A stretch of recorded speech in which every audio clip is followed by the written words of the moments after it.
Hi guys. तो class 12th का chemistry chapter number first जिसका नाम है सॉलिड स्टेट, तो ये हम आज पढ़ने वाले हैं दोस्तों। तो शुरू करते हैं। सबसे पहले हम जानेंगे सॉलिड होता क्या है। Solids are the chemical substances. 9th class से आप पढ़ते चले आ रहे हैं ये सॉलिड क्या होता है, लेकिन ज़रूरी है पढ़ना और जानना। Solids are the chemical substance. Solid क्या होते हैं? हमारा केमिकल सब्सटेंस होता है जिसका which are characterized by define shape and volume. जिसका जो वॉल्यूम और शेप होता है वो बिल्कुल डिफाइन होता है, बिल्कुल निश्चित होता है, वो बदलता नहीं है।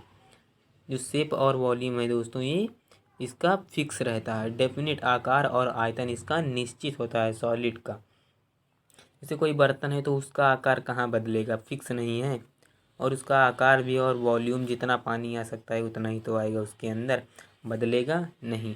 तो इस तरह से हमारा जो वॉल्यूम और शेप है इस तरह हमारा डिफाइन है किसका, सॉलिड का। डेफिनेट रहता है, बिल्कुल बदलता नहीं है। ये रिजिडिटी भी ये कठोर रहता है। ये अपनी मतलब शेप को बदलता नहीं है। ये रिजिडिटी हमारा एक कठोर होता है, इसका मतलब रिजिडिटी होता है। ये अपने साइज को या शेप को बदलता नहीं है, ये एक टेंडेंसी होती है रिजिडिटी। और हाई डेंसिटी, इसकी हाई डेंसिटी होती है। डेंसिटी जो होता है ये मास अपॉन वॉल्यूम होता है, ये तो पता ही होगा आप सबको। डेंसिटी क्या होता है? Mass upon volume.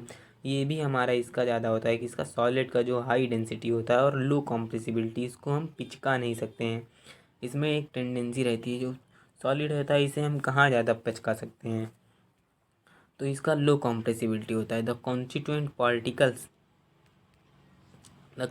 Particles atoms molecular और ions are closed by held by strong inter particle. The constituent particle, जो इसमें कॉन्स्टिट्यूएंट पार्टिकल्स होते हैं दोस्तों, कण होते हैं। जो कण होते हैं इसमें दोस्तों वो बहुत ही क्लोज पैक्ड होते हैं, बहुत ही पास पास बने हुए होते हैं। जैसे ये कोई सॉलिड है, ये इसके कण हैं, तो ये इस तरह से बहुत ही पास पास बने रहेंगे। बिल्कुल जगह नहीं रहता इनके पार्टिकल्स के बीच में, बिल्कुल बहुत ही कम डिस्टेंस होता है। तो कुछ इस तरह से हमारा क्या होता है, सॉलिड के पार्टिकल्स होते हैं। तो ये ज़रूरी है जानना, ये जो सॉलिड होता है इसका पार्टिकल्स कुछ इस तरह से होता है, बिल्कुल पास पास बने हुए रहते हैं। बिल्कुल भी इनमें ज़्यादा दूरी नहीं होती, इसीलिए इनमें जो पार्टिकल्स के बीच में फोर्स लगता है वो बहुत ही तगड़ा फोर्स, बहुत ही स्ट्रांग फोर्स लगता है। तो इसलिए इसमें डिस्टेंस वो होता है बहुत ही कम होता है। जो इंटरमॉलिक्यूलर फोर्स जो लगता है इसमें बहुत ही अच्छा फोर्स लगता है। जब डिस्टेंस ज़्यादा नहीं रहेगा तो कहाँ फोर्स तो अच्छा रहेगा ही।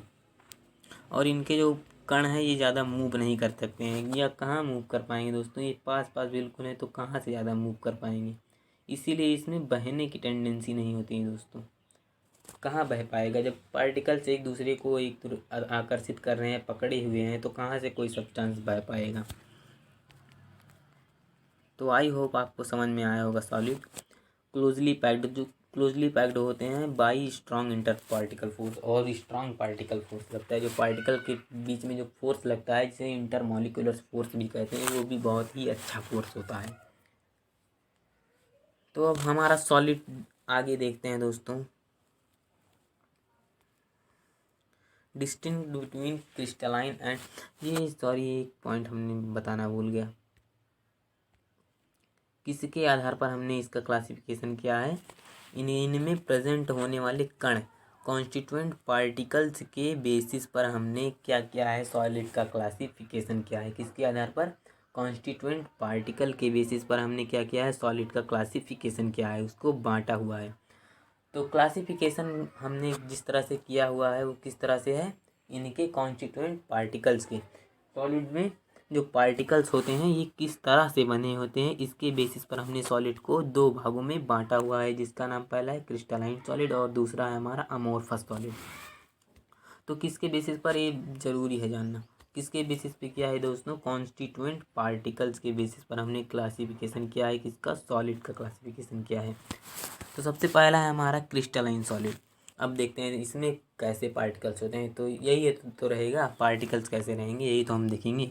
They have definite and regular arrangement of the constituent particles. इसमें जो कॉन्स्टिट्यूएंट पार्टिकल्स होते हैं हमारे, इस सॉलिड में जो हमारे कॉन्स्टिट्यूएंट पार्टिकल्स होते हैं हमारे, इनका बिल्कुल ही रेगुलर अरेंजमेंट होता है, बहुत ही अच्छा अरेंजमेंट होता है किसका, पार्टिकल्स का। इस तरह से अरेंजमेंट होगा, देखिए ये 3 यहाँ पे तो 3 यहाँ पे भी, और अगर और भी ज़्यादा होगा तो 3 4 5 6, इस तरह से क्रिस्टलाइन का अरेंजमेंट होगा। बिल्कुल डेफिनेट अरेंजमेंट होता है।